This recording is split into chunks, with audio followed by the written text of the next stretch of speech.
FM, bienvenue chez vous.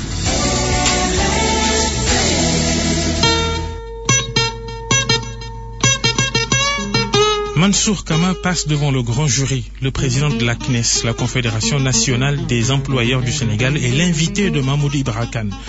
Plusieurs questions. La situation financière actuelle du Sénégal, le secteur privé, les conflits d'intérêts avec la présence d'hommes d'affaires dans le gouvernement et plusieurs autres sujets. Mansour Kama face à Mamoudou Ibra Kane, le grand jury, dimanche 11h10, Radio Futur Média.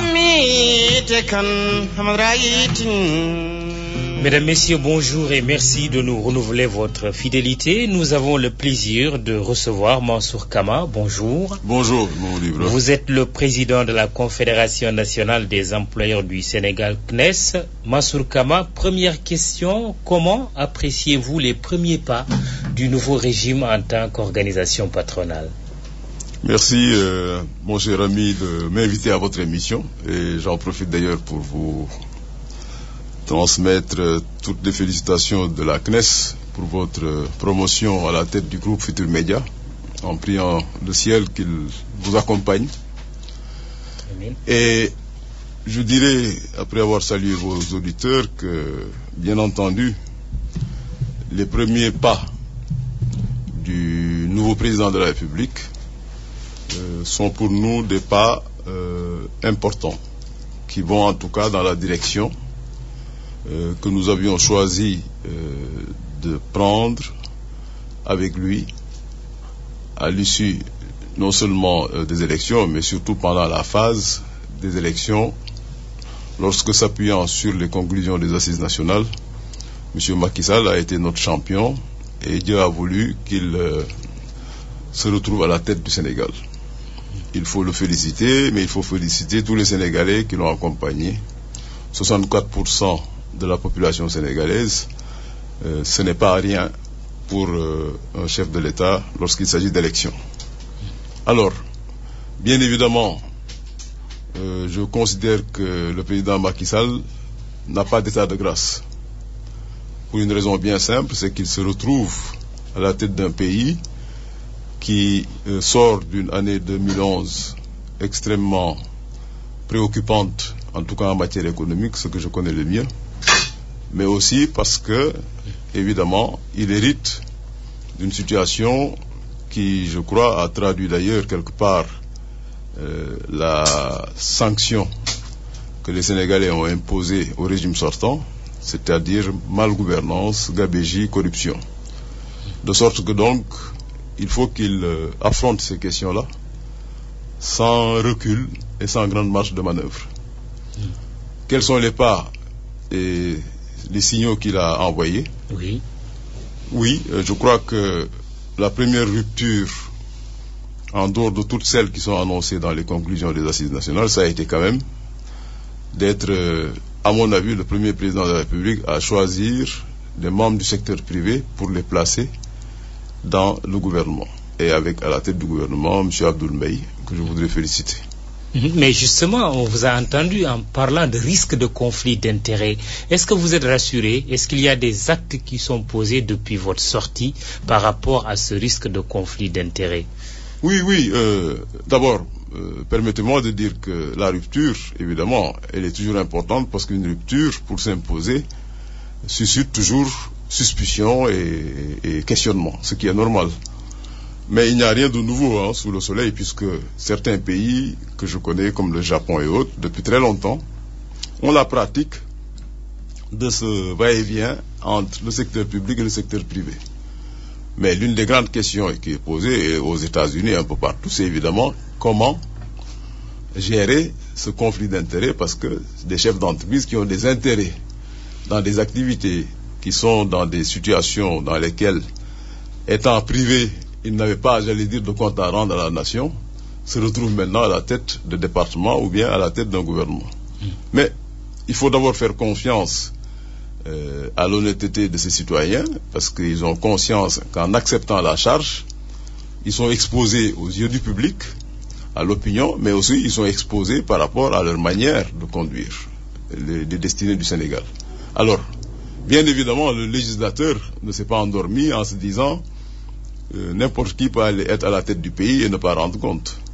Je rappelle quand même qu'au-delà de ce que dit la Constitution pour ce qui est du président de la République, il existe une directive primatoriale qui veut que tout chef d'entreprise détenant, je pense, 51% au moins d'une entreprise doit se défaire de cette prise de participation lorsqu'il est appelé à diriger un département ministériel. Ce qui veut donc dire que le Premier ministre lui-même, si c'était le cas, devra prendre toutes ces dispositions comme les autres ministres. Mais je rappelle aussi que dans le cadre des assises... En tout cas, officiellement, ce n'est pas encore fait. Oui, bon, ce n'est pas rendu public. Voilà, maintenant, nous en arrivons toujours à ce qu'on appelle d'un côté la décision et sa mise en œuvre. Et là aussi, il y a des questionnements. Je veux dire, lorsque j'ai parlé de conflit d'intérêts, en disant qu'il fallait que les gens concernés fassent leur déclaration de patrimoine en valeur mobilière et immobilière, oui. On voit bien qu'en valeur mobilière, la majorité qu'on détient dans le capital est suffisamment importante du point de vue de la déontologie et de l'éthique pour justifier que vous retiriez. Maintenant, faut-il le faire en faisant confiance à une structure qui est chargée de ça, ou bien faut-il le faire en étalant au grand jour ce qu'on a? C'est une problématique que dans le cadre des assises, nous avons voulu résoudre en disant qu'il fallait que d'abord le principe soit établi et de manière claire que tous ceux qui seraient élus, ou en tout cas en charge à la tête d'une charge publique, devrait faire une déclaration de patrimoine, mais devant une sorte de jury d'honneur composé d'un certain nombre de responsables connus au Sénégal pour leur honorabilité, et qui donc, prenant la déposition du ministre ou en tout cas de la personne considérée, ferait aussi de temps en temps des contrôles, mais à la fin de l'exercice, ferait les comparaisons entre ce qui était déclaré à l'entrée et ce qui s'avère à la sortie. Et c'est là où les gens se rendraient compte à ce moment-là, de manière publique, que la personne a agi conformément aux engagements qu'il avait pris au départ, ou alors a fauté ce qui verse la personne maintenant dans le cadre normal de ce qu'on a appelé les audits et autres. Et j'en profite d'ailleurs pour dire que j'entends beaucoup de bruit autour des audits et de la manière dont on devrait aborder la question. Peut-être on va en parler tout de suite, c'est un des points. Mais pour parler de la déclaration de patrimoine, c'est vrai que le président battu, Maître Abdoulaye Wade, l'avait faite en 2000, mais il n'y a pas eu de contrôle quand il a quitté. Mais pour le nouveau président de la République, ni lui, ni son premier ministre, ni aucun de ses ministres n'ont encore fait de déclaration de patrimoine. Comment vous le percevez jusqu'à ce jour-là? Juste une parenthèse sur monsieur le président Abdoulaye Wade. S'il l'avait fait en 2000, il ne l'a pas fait en 2007. S'il l'avait fait en 2007, les Sénégalais auraient pu, ou en tout cas la structure chargée de recueillir cela, constater s'il y a eu enrichissement, j'allais dire, illicite ou licite, parce que nul ne peut pas empêcher quelqu'un d'aller emprunter de l'argent pour construire une maison, pourvu que cela soit transparent. Mais n'ayant pas fait de déclaration en 2007, il a installé une certaine confusion, et aujourd'hui, vous entendez beaucoup de déclarations autour de véhicules et autres. Mais cela est anecdotique pour moi, dans la mesure où... Il lui dit que cela m'appartient. Le dire, c'est facile, mais laissons les structures chargées du contrôle de faire sereinement leur travail. Je crois qu'il est très prématuré de tenir des conférences de presse pour annoncer qu'on a donné tant de véhicules. Il n'y a pas à donner. Ce qui appartient à l'État et qui appartient aux Sénégalais doit faire l'objet d'un audit. Et de manière très sereine, laissons travailler les structures, renforçons ces structures-là. Mais il y a maintenant, après, d'autres éléments, à mon avis, qui mériteraient peut-être que nous réfléchissions sur la manière de faire. Je pense à ce qu'on appelle les biens mal acquis. Je pense à certainement beaucoup d'argent à l'extérieur du Sénégal. Comment faire en sorte que cet argent-là revienne? Pour vous, c'est ce qu'il faut faire aujourd'hui? À mon avis, il faudrait, en tout cas si j'étais à la place du président de la République, j'aurais mis sur pied, à côté des structures qui aujourd'hui travaillent comme la Cour des comptes, comme l'IGE et autres, une structure spéciale qui pourrait s'appuyer d'ailleurs sur aujourd'hui une jurisprudence qui a été déployée par les Nations Unies, par la Banque mondiale, où il y a des spécialistes et des experts qui savent tracer l'argent disparu, en tout cas de manière volontaire, lorsque cet argent-là a été mal acquis, ou un certain nombre aussi de biens à l'extérieur. On parle d'informations dont il serait en disposition aujourd'hui, lui, le président de la République, Macky Sall, à travers Tracfin. Bon, il y a Tracfin, c'est vrai, il y a tout ça, mais je pense, quand je parle de la structure, moi je vois une structure qui aussi doit gérer cela avec beaucoup de précautions. Parce que vous savez, ce n'est pas toujours facile, mais l'objectif pour moi serait quand même de rapatrier le maximum d'argent. Pour cela, faut-il, en tout cas c'est l'idée que moi je lance, créer une structure spéciale avec des magistrats, avec des avocats qui seraient aguerris en matière de contrats internationaux, avec des spécialistes, et que cette structure-là, entre la présidence, le ministère de la Justice et autres, puisse quand même auditionner un certain nombre de délinquants, entre guillemets, oui. Arriver même à une sorte, voilà, présumé, et arriver même à une sorte quand même d'arrangement pour que l'argent revienne sans qu'on ait besoin de mettre les gens peut-être en prison. Parce qu'il faut avoir un objectif, oui. C'est peut-être de combler les trous. Pour vous, un arrangement à l'amiable vaut mieux que d'éventuelles poursuites judiciaires, par exemple? Bon, les poursuites judiciaires restent pour moi la finalité. Mais si un délinquant présumé, si en matière économique, je ne parle pas de crime et autres, je parle de matière, je parle de crime économique, disons. Mais plutôt que de les fusiller comme on fait en Chine, je préfère moi faire en sorte que l'argent, 90 ou 95% de ces argents-là reviennent au Sénégal parce que ça appartient au Sénégal. Maintenant, les sanctions pourraient être peut-être allégées par rapport à ceux qui coopéreraient. Parce que celui qui coopère, quand même, c'est comme un peu les repentis de la mafia. Ils ont commis des choses inavouables, mais lorsqu'ils ont avoué et même fait en sorte qu'on puisse réparer, ils seront toujours sanctionnés, mais la peine pourrait être atténuée. Voilà pour moi l'approche que j'aurais, mais il faudrait distinguer le comptage de véhicules, de vraiment le traçage de sommes importantes ou de biens importants acquis au Sénégal de manière... j'allais dire, délictueuse et installée à l'étranger. Avez-vous une idée de ces sommes importantes? Tout le monde dit sommes importantes. À combien vous les estimez?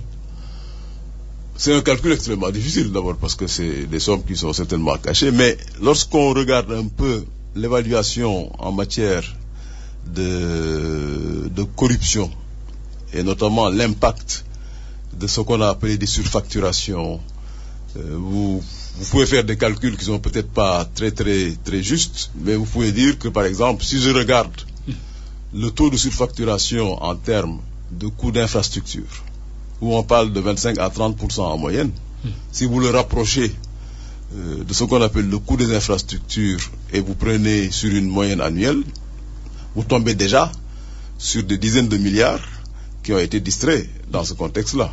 Est-ce que tout est parti à l'extérieur ou tout était resté au Sénégal? En tout cas, quand vous épinglerez les délinquants présumés, je crois qu'il va falloir justement essayer de retracer cela et essayer de faire revenir ces sommes. Donc voilà un peu moi, sans m'aventurer sur le chiffre, parce que je l'ignore totalement, mais je dirais que des méthodes, disons, de rapprochement empirique pourraient permettre peut-être de déterminer l'ampleur. Alors, très rapidement, on va évacuer ce thème de la déclaration de patrimoine. Les nouvelles autorités, à commencer par le président, même s'il en a annoncé l'intention, n'ont pas encore fait de déclaration de patrimoine. Très rapidement. Oui, non, je pense que ce qui est sûr, c'est que je crois que M. Macky Sall, le président de la République, respectera cet engagement de le faire. D'abord, c'est constitutionnel. Ensuite, les ministres, et je fais confiance à M. Abdoul Mbaye, sous sa houlette, les gens le feront. Comme je dis, peut-être qu'on détermine en ce moment les conditions dans lesquelles ça va être fait, mais pour moi c'est une question peut-être de jours ou de semaines. Ok. Alors, Mansour Kama, vous êtes le président de la Confédération nationale des employeurs du Sénégal. On parlait tout à l'heure des audits. Il se trouve justement qu'il y a une polémique aujourd'hui entre le nouveau et l'ancien régime. Le nouveau parle de caisse de l'État vide par le biais du ministre du budget, excusez-moi. Et puis, l'ancien par la voix du porte-parole de l'ex-président de la République qui dit que les caisses sont pleines. On a même laissé des projets à milliards déjà ficelés. Qu'est-ce que vous pensez de cette polémique? D'abord, moi, j'aurais bien voulu que ce qui est aujourd'hui polémique fasse comme a fait le Premier ministre Loum. Mamadou Lamine Loum en 2000, au moment de de rendre tablier, comme on dit, avait élaboré un livre blanc qui reprenait à travers tous les chapitres budgétaires ainsi que la composition du gouvernement de l'époque, tout ce qui, en tout cas, faisait le point sur la situation du pays, sur les projets et tout cela.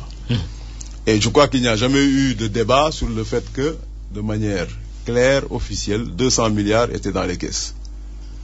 Aujourd'hui, aucune preuve n'a encore été apportée, en tout cas à notre connaissance, nous, des sommes qui seraient peut-être détenues au niveau du budget. Tout ce qu'on sait, c'est peut-être des déclarations qui ont été faites. J'ai pas l'habitude de me contenter de déclarations pour dire que entre ceux qui se défendent, alors même que j'ai pas eu l'impression qu'on les ait accusés immédiatement. J'ai eu l'impression qu'ils se sont précipités pour faire une conférence, alors qu'un travail est en train d'être fait pour mesurer peut-être l'ampleur des dégâts, ayant l'idée à côté quand même que il y a des acquisitions normales, il y a un certain nombre de choses dont un État a besoin pour fonctionner. Donc ça ne peut pas être gênant, il faut peut-être attendre. Mais pourquoi j'évoque le cas de Mamadou Lamine Loum, c'est parce que simplement, et je pense que c'est une jurisprudence intéressante, lorsqu'on arrive toujours à un passage de témoin, c'est bien que ceux qui partent laissent entre les mains de ceux qui arrivent des éléments qu'il faut contrôler par la suite. Il ne fait pas de doute qu'il ne s'agit pas de prendre pour de l'argent comptant, mais au moins c'est des indications intéressantes. Et donc, aujourd'hui, les audits doivent être menés. La base virale VPS a été mise à jour. Ils ont peut-être besoin d'être renforcés, en termes en tout cas de capacité et d'expertise. Il faut accepter de le faire. Mais je crois qu'il faut taire la polémique. Maintenant, sur les caisses vides, puisque c'était ça la question, moi je regarde les chiffres et je dis, le déficit budgétaire à fin 2011 du Sénégal, c'est chiffré à 6,5% du produit intérieur brut. C'est 442 milliards de francs CFA, de manière brutale. Bien évidemment, nous sommes dans le premier trimestre de 2012 et entre-temps, vous avez eu des recettes, vous avez eu aussi des dépenses. Si les dépenses budgétaires ont largement dépassé les recettes, ça a été le cas, puisqu'on est arrivé à ce déficit. La question qui va être posée au nouveau gouvernement, et je comprends bien que le nouveau ministre du budget ait eu toutes les sueurs du monde, c'est de se dire, j'ai des urgences en face de moi, et en face de moi, ce que je trouve, c'est que d'abord il y a un déficit. Et si ce déficit existe, c'est que, il faut encore le dire, le ralentissement de l'activité économique en 2011 est dû pour une très large part à deux facteurs. Le premier facteur, c'est ce que j'appelle l'instabilité politique. J'ai toujours tiré la sonnette d'alarme en ce qui concerne le fait que les périodes préélectorales sont des périodes pendant lesquelles il y a une sorte d'instabilité dans la mesure où les investisseurs freinent le pas. Il y a eu donc des baisses des importations, il y a eu des baisses de recettes, et tout cela évidemment en face, par contre, de dépenses budgétaires concentrées sur peut-être la satisfaction d'un certain nombre de choses qui n'étaient pas toujours très claires, des frais de personnel importants, et puis un train de vie de l'État qui est largement au-dessus de ses moyens. Ceux qui viennent d'arriver donc ont à cœur peut-être de redresser les choses, mais ils vont faire face à une période très difficile où la marge de manœuvre pratiquement n'existe pas. Est-ce que le FMI va accepter de leur donner une marge de manœuvre pour creuser le déficit peut-être de 0,5 points et obtenir peut-être 40 ou 50 milliards? Je crois que ce sont ces choses-là qu'il faut regarder, et c'est tant mieux si le président Macky Sall a obtenu déjà une aide budgétaire pour débloquer un peu la situation. Oui, 85 milliards bon, mais c'est une aide budgétaire et c'est programmé sur le truc. D'autres bailleurs de fonds aussi s'apprêtent à le faire, les États-Unis, l'Union européenne, mais avant d'en arriver là, puisque les caisses de l'État devront être renflouées, mais qu'est-ce qu'il faut faire pour que les Sénégalais sachent aujourd'hui la vérité, Mansour Kama, par rapport à cette situation financière dont on dit qu'elle n'est pas du tout reluisante? Qu'est-ce qu'il faudrait faire pour avoir la vérité? La vérité, il faut toujours l'avoir. Par contre, la communication de la vérité, il faut faire attention avec. Vous savez, les marchés sont très sensibles. Quand je dis le marché, je veux dire marché aussi bien intérieur qu'international, parce que le Sénégal a été regardé avec beaucoup d'intérêt par la communauté internationale sur le plan politique. Ça a été un signe extrêmement favorable de voir que les élections se sont bien déroulées et qu'un président relativement jeune est arrivé avec des signaux forts, des ruptures, mise en place d'un gouvernement dirigé par un membre du secteur privé, plus des postes clés avec des gens comme El Hadj Khan, même Youssou N'Dour et autres. Ces signaux-là sont très favorables. Mais, évidemment, vous avez un temps pour que les choses aussi bougent. Un investisseur qui avait suspendu ses décisions par rapport à la situation politique dit maintenant la situation politique commence à me rassurer. Mais le temps d'inertie va être un peu plus long, mais les gens sont en train de revenir. Donc, ça veut dire quand même que il y a des signes positifs, il y a des signes encourageants. Mais le gouvernement doit faire face à des urgences. Une des promesses du président de la République, c'était la baisse des denrées. Vous savez, il faut vraiment saluer le peuple sénégalais parce que même si le peuple sénégalais a rappelé à Macky Sall cette promesse, je ne pense pas que les gens aient manifesté pour cela. Ils ont attendu que les choses se mettent en place. Le deuxième satisfecit, ça a été quand même la concertation qu'il y a eu entre le gouvernement, donc du Premier ministre Abdoul Mbaye, et le secteur privé. Il y a eu vraiment des concertations. Absolument. Nous nous sommes rencontrés aussi bien dans le cadre d'une grande réunion que dans des réunions sectorielles ou même, j'allais dire, personnelles pour donner au gouvernement un certain nombre de clés. Et parmi ces clés, on ne le dit pas assez, c'est qu'au moment où je vous parle, il n'a pas été dit que le gouvernement allait chercher de l'argent pour subventionner cette baisse. C'est un élément important. Ça veut donc dire que ce sont les opérateurs du secteur privé qui eux-mêmes, en s'asseyant autour de la table, ont essayé d'imaginer les voies par lesquelles on arriverait à une baisse conjoncturelle, mais importante, sans avoir besoin d'aller dire à l'État, vous allez nous subventionner, ou vous allez essayer de baisser des taxes. Parce justement, c'était ma question, c'est qu'il y a une contradiction apparente entre le fait de dire les caisses de l'État sont vides et de baisser les prix de certaines denrées de première nécessité. Non, du tout. Comment on peut l'expliquer justement? Voilà, justement, parce que du tout. C'est-à-dire l'erreur, c'est peut-être de faire référence au passé, où quand on entendait l'ancien régime, les gens disaient on a mis à titre de subvention 40 milliards ici, 50 milliards ici, 60 milliards, et on sait d'ailleurs la subvention était finalement inutile parce que rien ne changeait. Quand vous analysez la structure de prix des denrées, vous vous rendez compte que le point faible qu'il fallait attaquer, c'est la distribution. Parce qu'au fond, le ménage sénégalais, lorsqu'il a son panier, la ménagère, lorsqu'elle va acheter à la boutique et autres, il y a 4 ou 5 produits vraiment qui sont des produits essentiels, sur lesquels elle n'a pas affaire à des importateurs, elle a affaire à des distributeurs. Et en faisant la structure de prix, nous nous sommes rendus compte qu'en réalité, c'est au niveau de la distribution qu'il y avait une grande part de spéculation.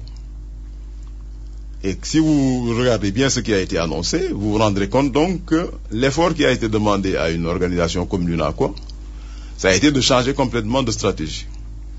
Vous êtes une organisation patriotique, vous voulez effectivement, et vous l'avez montré, comme la CNES, comme d'autres organisations dans le cadre des assises, vous avez parlé de patriotisme économique, on va travailler là-dessus. Recensez tous les distributeurs qui appartiennent à votre organisation et qui couvrent le territoire national. Tous ces distributeurs-là doivent être aujourd'hui des magasins de référence. Parce que le problème qui peut se poser, c'est que quand un État dit « je redonne la baisse des prix », c'est pas évident que les gens l'appliquent. Sauf sous la contrainte, si vous avez du contrôle économique, des moyens pour le faire, ou alors sur un volontarisme qui va être accompagné par ce partenariat public-privé, et c'est ça qui est en train d'être mis en place. Et c'est là où je dis, l'UNACOIS m'a répondu, mais vous savez les relations que j'ai avec, comme aussi au Premier ministre, que nous sommes prêts à le faire. Nous allons recenser tout le monde et nous allons faire en sorte que nos membres qui distribuent ces produits-là deviennent des magasins de référence, parce que le problème, et je termine là-dessus, si vous permettez, c'est que vous avez aussi une distribution qui est entre les mains d'opérateurs dits indépendants, mais qui ne sont pas contrôlables et qui sont de grands spéculateurs. Je ne veux même pas rentrer dans le cadre de considération entre Sénégalais ou nos frères qui viennent d'autres pays.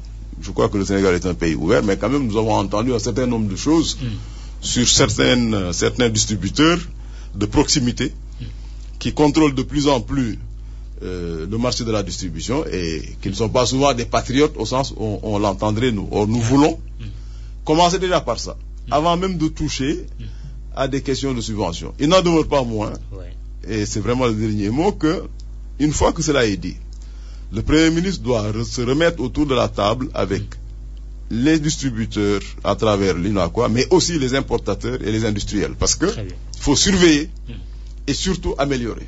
Parce que c'est une baisse conjoncturelle.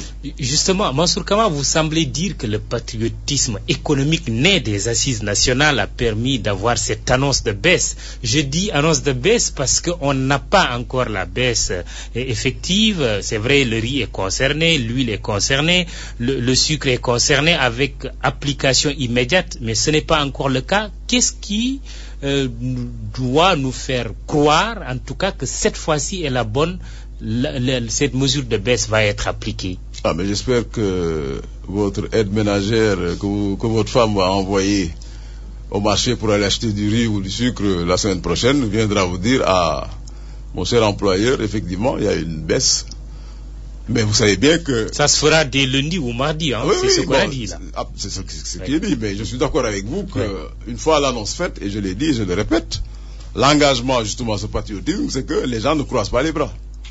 Il faut qu'il y ait une pression sur le marché pour déjà tester la mise en œuvre de ces premières mesures et vérifier que, encore une fois, ce que j'appelle patriotisme, c'est il aurait été plus facile de dire à l'État: baissez les taxes ou bien donnez-nous de l'argent pour subventionner. Les gens n'ont pas préféré cette voie-là et c'est heureux, je pense, parce que nous sommes conscients, en tant que privé, quand même, de la situation difficile dans laquelle se trouve le Sénégal au plan économique. Puisque nous sommes des acteurs économiques, nous savons bien que l'État, on le voit même, a des retards de paiement, il y a des impayés qui commencent à se cristalliser pour des fournisseurs et tout. Donc, allons-nous charger le bateau et au risque de le couler, ou bien essayer d'abord ces premières formules, que les gens prennent conscience que ce n'est pas facile, mais qu'il y a des efforts qui sont faits, et essayer de surveiller ensemble ce marché, et comme je dis, doter aussi les services du contrôle économique, du ministère du Commerce intérieur, des moyens pour surveiller, parce que vous devez toujours avoir aussi ce que j'appelle la contrainte pour le succès de réformes et de mesures. Vous ne pouvez pas toujours faire confiance aux gens de manière aveugle. C'est un élément important aussi qu'il y ait de la contrainte. C'est pour le plus grand bien du Sénégal, je pense. Donc, nous allons, comme vous êtes les médias, vous allez surveiller. Je suis persuadé que vous allez envoyer des équipes, parce que vous serez tous contents d'avoir le scoop pour dire que la mesure de Macky Sall a échoué. Oui. Parce qu'en réalité, les trains qui arrivent à l'heure ne vous intéresseront plus. Mais où a réussi? Cette fois-ci, il faut espérer que ça soit réussi. Pour le grand bonheur des Sénégalais. Souvent, on ne le dit pas. Ce qui réussit, on ne le dit pas. Ça n'intéresse pas les gens. Ce qui intéresse les gens, c'est ce qui a échoué. Bon, j'espère que nous sommes en train de rompre avec cela et que les médias mettront de plus en plus en avant ce qui réussit. Un peu de réussite. Mon cher Mamoud Ibra, vous ne pouvez pas imaginer l'impact positif que ça a sur les décisions et la confiance des investisseurs. Alors, on va voir tout cela. Une baisse des prix des denrées, c'est vrai, ce sont les ménages qui applaudissent. Qui dit ménage aussi dit le travailleur. On a entendu la CNTS, une grande centrale syndicale, dire: l'une de nos principales revendications, c'est la baisse de la fiscalité sur les salaires. Parce que c'est ça la clé pour améliorer le pouvoir d'achat du travailleur. Qu'est-ce que vous en pensez? Non, vous savez, nous avons de longues relations historiques avec les syndicats dans le cadre du dialogue. Et effectivement, nous avons même soutenu, en tant que patronat, cette demande. Pourquoi? Parce que, en réalité, le point évoqué par la CNTS soulève de manière globale le pouvoir d'achat et la capacité d'améliorer ce pouvoir d'achat des travailleurs et de manière générale des Sénégalais et des ménages. Le pouvoir d'achat est constitué quand même par un certain nombre d'éléments. Parmi ces éléments, vous avez le salaire, mais nous avons toujours dit aux travailleurs: méfiez-vous. Vous insistez beaucoup sur la hausse des salaires en oubliant que c'est l'amélioration du pouvoir d'achat qui convoque un certain nombre de paramètres, parmi lesquels vous avez le salaire, vous avez la fiscalité sur les salaires, comme vous avez aussi les denrées de première nécessité et les services qu'il faut rendre plus compétitifs et avec une tendance à la baisse. Donc les éléments, j'allais dire, du fromage il faut les mettre ensemble. Nous sommes dans la phase où il s'agit d'abord de la baisse des denrées, ce qui améliore quelque part le pouvoir d'achat. Il s'agit aussi de faire en sorte que la fiscalité soit revisitée. Cette fiscalité-là sur les salaires, c'était déjà un acquis dans le cadre des négociations, vous le savez, tripartites depuis quelques années, avec d'ailleurs des annonces très fortes qui étaient faites à l'époque, mise en œuvre, qui a peut-être posé problème. Ça va certainement revenir au goût du jour, mais je crois qu'effectivement, il faut que tous ces éléments-là soient maintenant corrélés aussi à un environnement économique et à une capacité effective du gouvernement de pouvoir y accéder ou à un différé de la mise en œuvre, parce que, vous savez, il faut se méfier. À quel taux d'abord cette baisse de la fiscalité sur les salaires? Les gens étaient sortis un peu du cadre du taux pour le transformer en un montant forfaitaire. Si mes souvenirs sont exacts, on avait parlé, je sais plus, de 5 ou 10 milliards. J'avoue vraiment que là, j'ai perdu un peu la mémoire là-dessus. Mais je me souviens en tout cas que l'engagement qui a été pris à l'époque par le président Wade, c'était effectivement d'accéder à cette demande. Et au niveau du ministère de l'économie et des finances, évidemment, les calculs étaient sophistiqués parce que pour appliquer une baisse sur la fiscalité des salaires, suivant que vous êtes l'État ou vous êtes celui qui sollicite, les paramètres que vous allez utiliser ne sont pas toujours les mêmes et il y a une certaine confusion qui s'installait. Il fallait clarifier les éléments de base. Alors ça restait toujours un travail à faire. Peut-être que ça va être remis au goût du jour parce que nous allons d'ailleurs vers le 1er mai et je suis sûr que nous en entendrons parler. Mais enfin, moi, je ne suis contre rien du tout. Il s'agit simplement d'être réaliste. Il y a une pression très forte qui est exercée sur le gouvernement aujourd'hui. Vous avez le problème de l'école. Et vous voyez un peu que le QCEMS a des positions très dures sur la question. Avec un risque d'année blanche. Les élèves qui pensent d'ailleurs tout à fait que l'année est perdue. Et ce serait un grand dommage. Et je dis encore une fois, est-ce qu'il ne serait pas plus judicieux de voir de manière très très sérieuse et objective ce qui peut être fait maintenant, ce qui doit être différé, que ce soit une programmation sur le court, moyen et long terme. Parce que chacun d'entre nous, en tant que Sénégalais, a conscience que à trop charger la barque, il va couler. Et il coulera pour tout le monde. Ça ne veut pas dire aussi que les autorités doivent prendre prétexte de la situation difficile pour ne rien faire. Non, il s'agit plutôt que nous revenions tous à une considération de l'intérêt général pour dire chaque point de revendication doit faire l'objet d'un examen qui permette de vérifier sa faisabilité immédiate, à moyen ou à long terme. Justement, on se pose aussi des questions, mais pourquoi le gouvernement n'a pas fait un geste par rapport au prix du carburant, des hydrocarbures? C'est aussi une question importante. Écoutez, on peut quand même se dire qu'il y a un certain nombre d'éléments qui ne peuvent pas échapper à la sagacité de ceux qui le disent. Le Sénégal ne produit pas de pétrole, donc importe quand même les hydrocarbures. Mais aussi beaucoup de taxes qui fait que ça renchérit. J'en arrive à ça, mais je dis déjà, il y a un élément quand même important. Quand vous ne produisez pas, on n'a pas abordé dans le débat cette question-là, mais c'est sûr que la baisse des prix des denrées, il vaudra mieux travailler de manière structurelle sur la production nationale que sur les importations. Le riz et tous ces problèmes. Mais on pourra en débattre une autre fois. Sur les hydrocarbures, il y a d'abord un marché international quand même qui a un mouvement haussier qu'on ne peut pas ignorer. Ça ne veut pas dire que maintenant la fiscalité et la parafiscalité ne devraient pas être revisitées par le nouveau gouvernement pour effectivement voir comment aussi modérer les choses sans pour autant que grever davantage peut-être le déficit. Je veux dire par là quoi, simplement que lorsque vous regardez la structure du prix, vous devez aussi avoir à l'idée que le coût du carburant est un facteur important dans la compétitivité du transport, dans la compétitivité même de nos entreprises. Mais vous avez aussi l'énergie, et notre énergie qui s'appuie essentiellement sur les hydrocarbures doit aussi être revue en termes de réorientation vers des énergies renouvelables, vers l'éolien, vers le solaire et tout. Donc nous sommes vraiment à la croisée des chemins sur des choix stratégiques à faire, Mais en même temps, il faut régler les problèmes urgents. Alors, l'État devrait avoir la marge de manœuvre, d'abord pour, malheureusement, continuer à soutenir ce plan TACAL qui nous coûte si cher. Oui. Pour passer un cap, je crois qu'il ne faut pas imaginer un seul instant qu'on n'ait plus d'électricité. Mais en même temps, il faut travailler de manière très sérieuse sur la diversification et surtout sur le fait que la parafiscalité peut être modérée, à condition évidemment que l'État puisse aussi trouver la substitution pour permettre au secteur du transport, au secteur de l'énergie aussi, de modérer les coûts en ce qui concerne les hydrocarbures. Plan TACAL, puisque vous en parlez, qui a conduit à la modification du code des marchés, ce que vous avez dénoncé à l'époque, parce qu'il permet à ce plan TACAL d'acquérir du combustible sans être obligé de passer par une procédure d'appel d'offres. Où est-ce que vous en êtes? Ce décret... ce décret, nous pensons que... Il doit être abrogé. Absolument, parce que ça... Ce n'est pas encore fait avec le président Macky Sall. Ce n'était pas encore fait avec le président Macky Sall, ni avec le premier... Mais nous avions écrit déjà au premier ministre sortant pour lui demander de rapporter le décret. Il avait dit niet.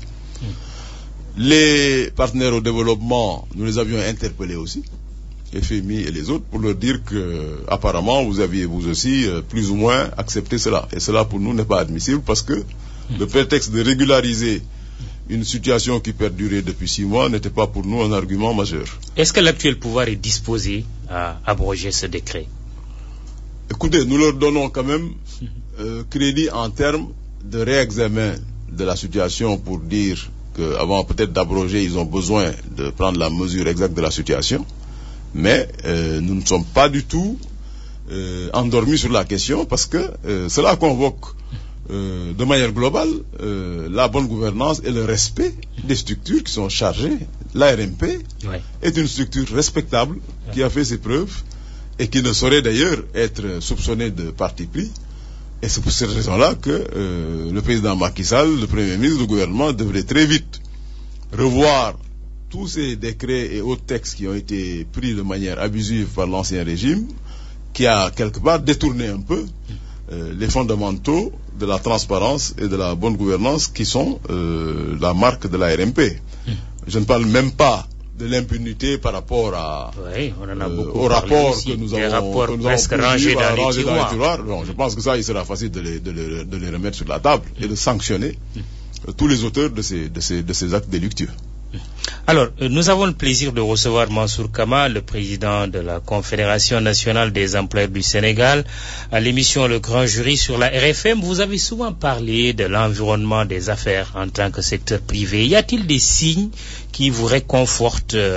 Je donne juste une décision. Le président de la République a abrogé, par exemple, le décret sur les appels internationaux entrants ou encore celui portant autorisation ou licence accordée à MTL Infrastructure dans le domaine des télécommunications.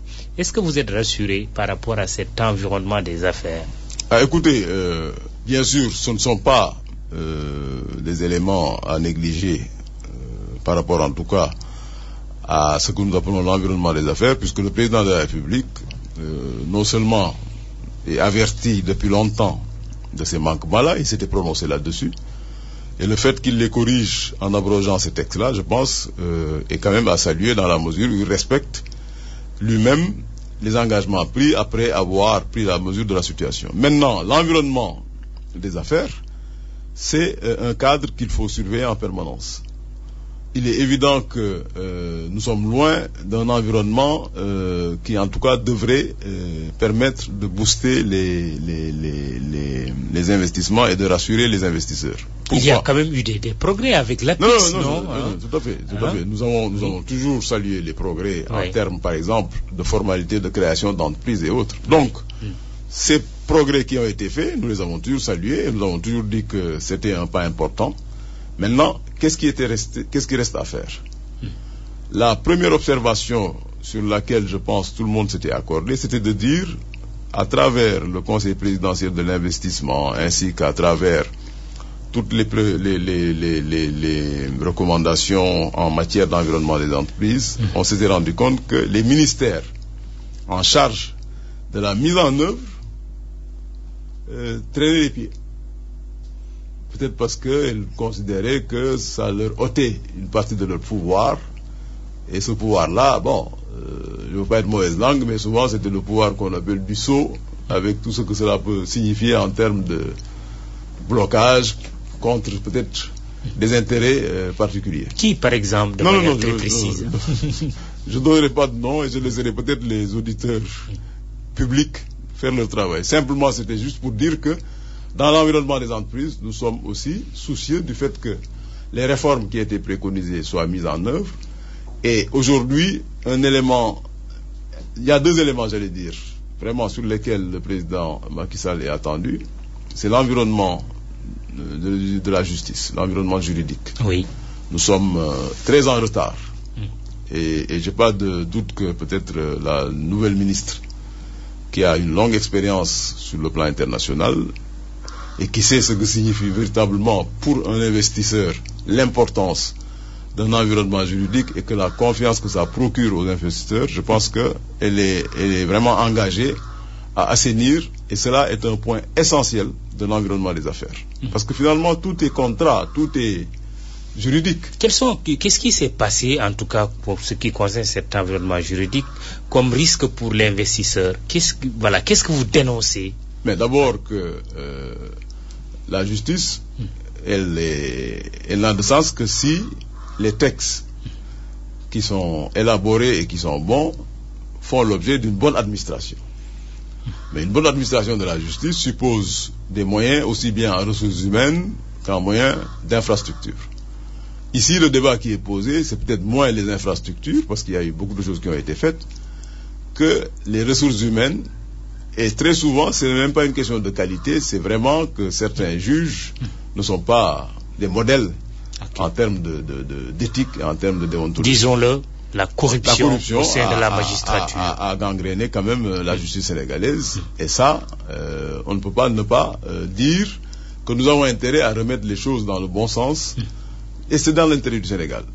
Ensuite, bien évidemment, les magistrats, et ça aussi il faut le saluer, nous avions obtenu qu'enfin on mette en place des chambres économiques, parce que juger de la chose économique, s'il n'y avait pas une chambre spécialisée, vous perdez beaucoup de temps. Et donc l'encombrement en termes de dossiers, c'était un des éléments importants. Ensuite, les banquiers se sont souvent plaints du fait que la réalisation des garanties se heurtait à une justice qui n'était pas toujours claire. L'idée du tribunal économique, idée pertinente? Écoutez, là, j'ai personnellement toujours défendu l'idée, mais quand on s'est mis d'accord pour mettre en place des chambres économiques, j'ai dit oui, c'est un bon progrès. À côté de ça, évidemment, il faut avoir aussi une démarche moderne. Je crois que l'arbitrage, la médiation sont des éléments très importants sur lesquels d'ailleurs nous comptons revenir avec le président Macky Sall pour mettre les choses dans le bon sens. Alors, en quelques secondes, si je vous posais la question suivante, quelle serait votre réponse? Comment va l'économie sénégalaise pour nous permettre de résumer tout cela? L'économie sénégalaise ne va pas bien. Parce que l'économie sénégalaise, si vous en jugez à travers les indicateurs que sont le taux de croissance, nous sommes à un taux de croissance qui, dans l'Afrique subsaharienne, est faible. Nous sommes en fin 2011 à 2,6%. Pourquoi? Parce que vous avez une économie dont la structure repose sur un paradoxe. C'est la faiblesse de la productivité. D'abord, puisque vous avez plus de 50% de votre population qui est une population rurale. Mais leur contribution dans le produit intérieur brut n'est que de 16%.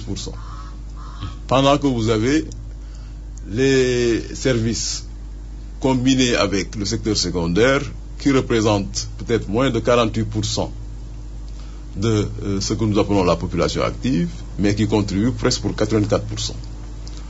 Il y a donc lieu de dire que si nous voulons changer les choses, il faut s'attaquer, et je crois que le président Macky Sall l'a bien compris, au secteur agricole, en faisant en sorte que ce secteur-là soit modernisé.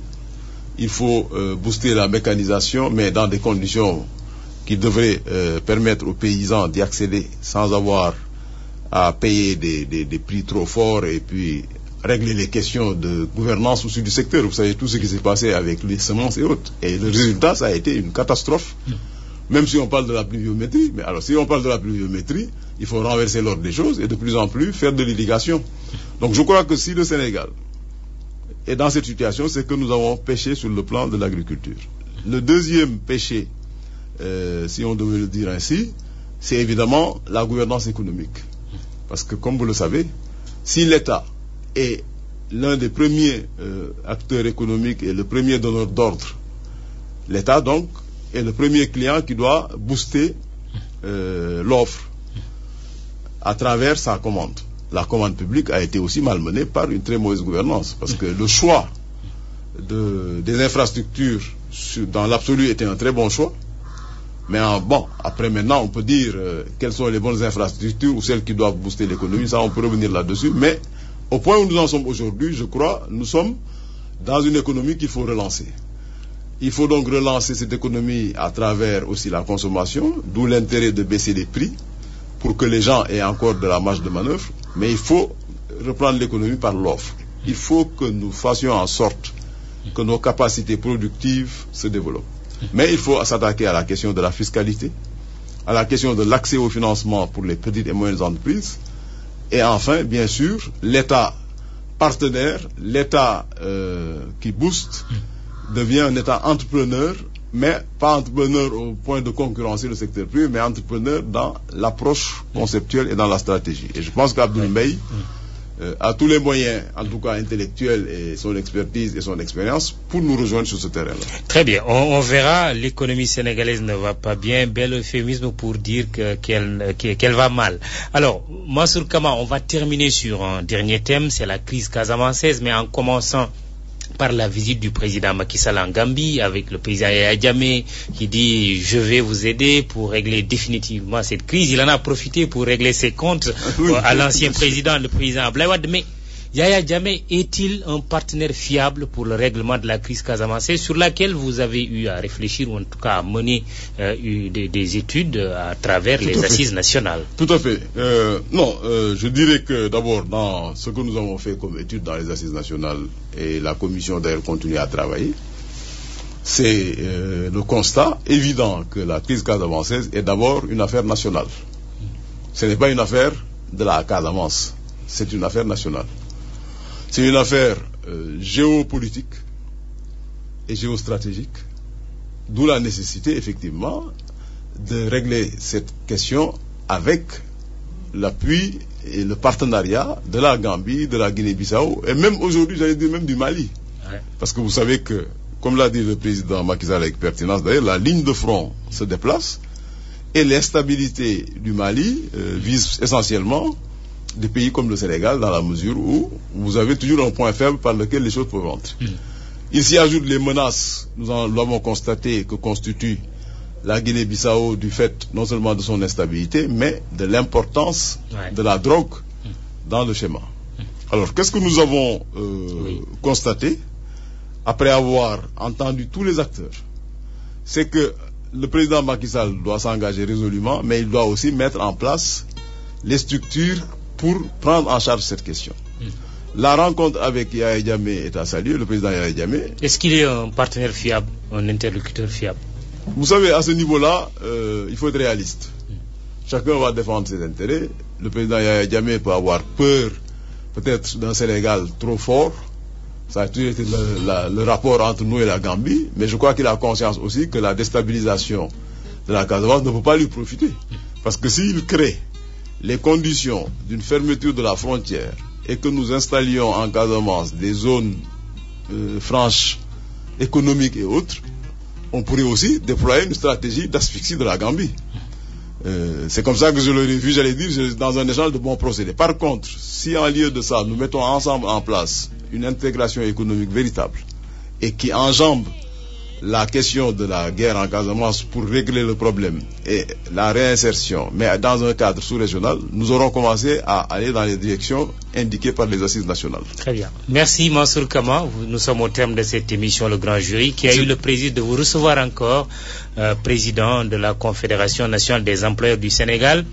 Le combat de lutte, on n'a pas eu l'occasion de vous poser une question. En tout cas, Balla Gaye 2, Yekini, je vous souhaite un bon combat. En tant que bon serrère, je sais que ça vous intéresse la lutte. Non seulement ça m'intéresse, mais je souhaite surtout Très bien. Et je prie pour la victoire de Yekini, mon neveu. Hein. Donc voilà. Vous savez bien que je suis un soutien inconditionnel de Yahya Diop Yekini. Voilà. Je considère que c'est le meilleur. On verra ce soir. Balla Gaye 2 peut-être n'a pas encore dit son dernier mot. Non, j'espère qu'il le dira avec fair play.